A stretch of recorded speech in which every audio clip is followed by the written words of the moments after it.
Это так называемый мыльный цветок. Мыльный. Мыло такое в детстве. Так вот раз руки помылишь. Мылится он. Беленькие вот эти цветочки.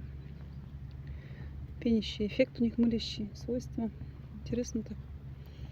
Много и других мылящих, вымыливающих. Есть и съедобные. Это я не знаю, вряд ли съедобные.